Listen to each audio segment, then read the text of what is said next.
अभी आप सबको बताया कि अभी केंद्र सरकार ने विकसित भारत रोजगार एवं आजीविका मिशन ग्रामीण क्रांति अधिनियम 2025 पारित हुआ है और इसके पीछे का मूल्य उद्देश्य आप सबको ध्यान में है कि केंद्र की जो एनडीए सरकार है आदरणीय नरेंद्र मोदी जी के नेतृत्व में गांधी के सपनों का भारत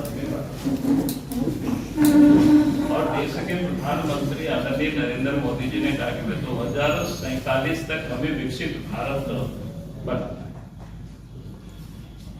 तो स्वाभाविक है कि जब हम गांधी के सपनों का भारत बनाना है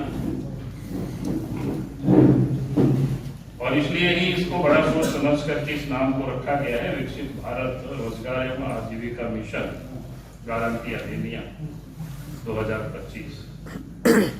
उसी का शॉर्ट फॉर्म में VBG राम जी अधिनियम 2025। अब जिस समय से पता नहीं कि कांग्रेस वालों को क्या होता है कि राम जी का नाम सुन करके उछल पड़ते हैं और आप तो लोग सड़क पर उछल रहे नाचने लगे। भाई इन सबको पता होना चाहिए कि गांधी जी के जो आराध्य थे वो भगवान राम और इसलिए गांधी जी ये कहा करते थे कि भाई हमें राम राज लाना। इसलिए मैंने कहा कि भारत के जो प्रधानमंत्री नरेंद्र मोदी कि गांधी के सपनों का भारत यानी 2047 तक भारत को विकसित भारत बनाना, इसलिए ये नया कानून लाया। अब इससे उन लोगों को परेशान नहीं होना चाहिए बल्कि उसके उनको स्वागत करनी चाहिए। और स्वागत इसलिए कि आप सबको ध्यान में है कि पहले 100 दिनों का ही रोजगार था। 100 दिनों में कितना मिलता था वो आप सबको अच्छी तरह से पता है। अब 100 दिन के जगह पर उसको 125 दिन कर दिया गया और उसमें भी कानूनी रूप से उसकी मजबूती ये भी दी गई कि अगर काम नहीं मिलेगा तो फिर उनको भत्ता भी मिलेगा।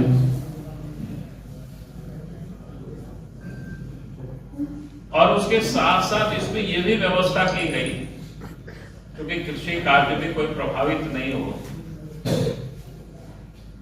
चाहे रोपाई बुआई के समय हो या काटने के समय हो, तो राज्य सरकार अपनी सुविधा से उस 60 दिनों के कामों को रोक सकते हैं ताकि कृषि कार्य भी बाकी बाधित नहीं हो। तो कुल मिलाकर के ये जो कार्यक्रम है जी राम जी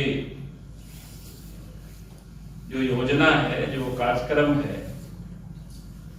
हम सबको पता है कि उससे पहले कि आप सब भी पता करते होंगे अभी भी आप खोजेंगे कि 2005 से लेकर के 2019 तक लाखों करोड़ों रुपया खर्च हो गए, लेकिन अगर उसकी क्या काम हुआ कहीं तो आपको ढूंढने से आपको कहीं भी नहीं मिलेगा उसमें काम क्या हुआ है क्या नहीं हुआ है। आप सब भी क्योंकि लोकतंत्र के स्तंभ है। अभी आप सबको कहा जाए कि भाई थोड़ा जा करके घूम करके देखो ढूंढ करके कि भाई इसमें से क्या काम हुआ तो आप वो बता नहीं सकते, दिखा नहीं सकते। और एक चीज जरूर आप दिखा सकते हैं, आपके ध्यान में आएगा कि किस प्रकार से झारखंड में उपयोग हुआ है उसका गीता जाता उदाहरण है। मनरेगा के घोटाला में यहाँ एक सीनियर IAS अफसर जो अपने जमाने में लोग बोलते हैं कि बड़ी टैलेंट रही है और मनरेगा घोटाले के कारण ही महीनों तक या हमको लगता है साल भी शायद पूरा हो गया होगा वो जेल में उनको रहना पड़ा। मुझे नहीं लगता है कि नाम बताने की जरूरत है, आप सबको पता है। यानी कहने का अर्थ है कि ये जो मनरेगा था एक प्रकार से अफसरों के लिए ये चारागाह बन गया था और लूटने का एक प्रकार से जरिया बन गया था। झारखंड जैसे राज्य में हम सब लोग गांव से आते हैं, जब बात करते थे, चर्चा करते थे, तो सर्वत्र लोग कहते थे कि 40% इसमें से कमीशन खोरी होती है। अब ये समझ में नहीं आता है कि 40% आखिर इसमें से कमीशन क्यों खोरी होती है, कैसे होती है, वो उसको हम यहाँ नहीं जाना चाहते। आप सब लोग उसको जाकर के फील्ड पर भी उसका आकलन कर सकते हो। और इसलिए लंबी समय से ये चलते आ रहे करप्शन को ध्यान में रख करके भारत सरकार ने जो कानून बनाए कि भाई आप हमें इसको यूं ही खाने पकाने वाला नहीं, बल्कि यानी एसेट भी इससे क्रिएट हो, यानी इसको हम देख सकते हैं, इसलिए इसको डिजिटलाइज भी इसको किया जाएगा। और वास्तव में मजदूरों को भी पैसा मिले उसके लिए भी इसमें से प्रावधान किया गया है, जो बायोमेट्रिक सिस्टम, ताकि लोग जहां काम करेंगे तो वहां बायोमेट्रिक सिस्टम, उसमें जगह बाकी वगैरह जो होता है ना, समय वगैरह सब कुछ अंकित होता है, ताकि वास्तव में जो गरीब है, जो जरूरतमंद है, उनको काम भी मिले और काम हो, उसमें से एसेट भी क्रिएट हो। जहां पर इतनी अच्छी व्यवस्था करने के बाद अब ये लोग है तौबा कर रहे हैं, उछल कूद कर रहे हैं। उछल कूद करने का एक ही कारण है, जो मैंने कहा कि यहां जिस प्रकार से लूट खसोट मची हुई थी, आपने देखा होगा कि यहां पर एक सचिव कई महीनों तक जेल में रही इस मनरेगा घोटाला। अब उनको लग रहा है जब एसेट क्रिएट होंगे, बायोमेट्रिक सिस्टम होगा, तब फिर जो सत्ता में बैठे हुए लोग जो लूट रहे थे, वो लूटने की उनको अब छूट नहीं मिल पाएगी। अब इसलिए इन लोगों को आपत्ति है।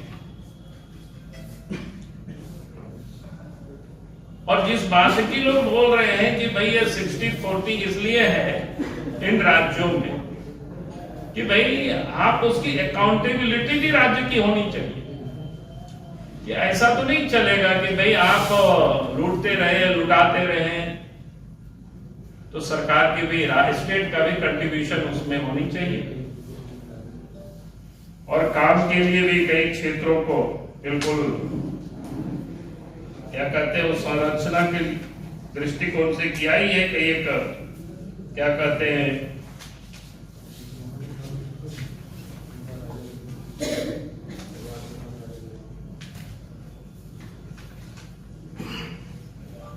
सुनिश्चित और बेहतर आजीविका सुरक्षा देना, टिकाऊ उच्च गुणवत्ता वाली ग्रामीण संपत्तियों सृजन करना, तकनीक आधारित पारदर्शिता के माध्यम से भ्रष्टाचार को समाप्त करना और जवाबदेही के साथ सहकारी संघवाद को मजबूत करना। तो ये मुख्य रूप से है। और फिर कार्य में भी जो किया गया है कि भाई हम किन किन क्षेत्रों में, जैसे एक तो जल संबंधी कार्य, जल की सुरक्षा, जल की संरक्षण, फिर मुख्य जो ग्रामीण बुनियादी ढांचा इंफ्रास्ट्रक्चर, जैसे गांव से आने जाने की जो सड़कें होती है, आजीविका संबंधित इंफ्रास्ट्रक्चर, प्रतिकूल मौसम घटनाओं में कोई भी इस प्रकार की स्थिति आती है, उसमें से त्वरित हम कैसे निपट सकते हैं। तो इस प्रकार से मैं कह रहा था कि ये जो एक्ट बनाई गई है, काफी सोच समझ करके बनाई गई है, और मैं समझता हूं कि इस एक्ट से वास्तव में जरूरतमंद लोगों को लाभ मिलेगा और 2047 तक भारत को जो विकसित भारत बनानी है, उस दिशा में एक मजबूत ये एक्ट साबित होगा। मुझे लगता है कि आज आप सबके सामने मैंने इस पर संक्षिप्त रूप से कांग्रेस का कहना है अध्यक्ष जी कि सब कुछ तो ठीक है, बहुत अच्छा किए, सब कुछ किए, नाम का है बदल दिए, नाम रहने देते। अरे हमने तो वही कहा है ना, गांधी जी के आराध्य जी राम जी, गांधी जी ने तो सुभाष क्या बोलते हैं रघुपति राजा राम से ही वो कीर्तन करते थे। भाई उनके अगर आराध्य को हमने इसमें डाला है तो मुझे कांग्रेस के तो स्वागत करने के उसमें से, उनको जय श्री राम से बढ़िया हटाया, ये उन लोगों का सवाल। हाँ वही करे ना, उन लोगों को जय श्री राम से आपत्ति था, इसलिए हम लोगों ने कहा कि जी राम। अब इससे तो और उनको कोई आपत्ति नहीं होना चाहिए, और उन लोगों को आपत्ति ऐसी ले दी। हाँ ठीक है, हमने इसलिए कहा था जी राम जी, हम लोग जय श्री राम से उनको बड़ी आपत्ति था, इसलिए जी राम जी। और मैंने के गांधी जी के सपनों की भारत बनाना है।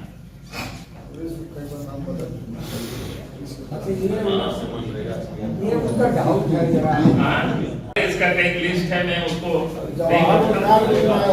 पहले जवाहर बनाया, फिर नरेगा आया, फिर महात्मा गांधी नाम जोड़ दिया, तो कांग्रेस की 3 बार बदली, हम लोग को पहला बार बदलते हैं। नहीं ये तो उन लोगों का ये भी चाहना है कि ये जो मनरेगा कानून का शक्ल और ये योजना की शक्ल में जा रहा है, कहाँ जा रहा है? मतलब ये केंद्रीय योजना के शक्ल में जा रही है जो आपने बनाया है, और पहले जो था वो कानून के शक्ल में था। नहीं ये भी कानून की ही है दायरे में, उनको काम देना। अधिनियम 2025 तो गारंटी है भाई, 125 दिन उनको काम मिलेगा, और 125 दिन अगर काम नहीं मिलेगा तो उसके एवज में उनको भत्ता मिलेगा। ये स्पष्ट है, कानूनी है इसमें। ये जो फर्जरी हो रहा था, ये लोग फर्जरी कर रहा था, वो इसमें से वो लोग नहीं कर पाएंगे, इस कारण से उन लोगों को ये तकलीफ है, और विषय कुछ भी नहीं। 60-40 वाले रेशियो में अध्यक्ष जी कह रहे हैं कि जहाँ पे भाजपा की सरकार नहीं है जिस राज्य में, वहाँ ये लोग फंड नहीं फिर भेजेंगे, पैसा फिर कैसे नहीं भेजेंगे भाई? आप वोटिंग पर यहाँ लगाएंगे, नहीं आएगा तब हमको बताइएगा, हम मतलब ये उनका कहना है सर। भार पड़ेगा, ये भी उनका कहना है। राज्यों को अतिरिक्त भार पड़ेगा, राज्यों को कोई अतिरिक्त भार नहीं पड़ेगा भाई। और ये आज तो देश के अधिकांश राज्यों में एनडीए की गवर्नमेंट है, 20 राज्यों, तो इनको कहां से चिंता होगा? नहीं तो उन लोग का कहना है कि 1,31,000 करोड़ साथ में जाइए दिलवाइए, वो लोग भी 60-40 पर कंफर्टेबल रहेंगे। हमने तो 100 कितना 36 लाख करोड़ की बोलते हैं बार बार, तो मैंने बार बार कहा कि मैं उसका ब्रेकअप तो लाइए, हमको दीजिए। आज तक हमको किसी ने कोई ब्रेकअप नहीं दिया। ब्रेकअप मिलने से जाइएगा? हाँ जरूर जाएंगे यार, उसमें देखेंगे ना। ब्रेकअप तो आप लोगों को भी नहीं मिला होगा, बताओ क्या ना कब का कितना पैसा। अगर मेरे बाबूजी ने, आप कहेंगे आपके बाबूजी ने हमसे कर्जा लिया था, तो ऐसे तो आपको हम नहीं मान लेंगे ना। आप खाता दिखाएंगे अमुक तारीख को आपके बाबूजी ने इतना कर्जा लिया था, तब तो फिर हम मानेंगे भाई हमको देना पड़ेगा। तो आप तो ऐसे नहीं दे रहे यार, आप तो क्या बात कर रहे हैं पता नहीं। हमने तो कई बार कहा, आप सब लोगों के समझ लीजिए, आप लोग कहेंगे आप ही लोगों को दे दे ब्रेकअप। भाई कब से, किस मद में, क्या क्या पैसा है, तब तो हम लोग बात करेंगे ना। चलिए बहुत बहुत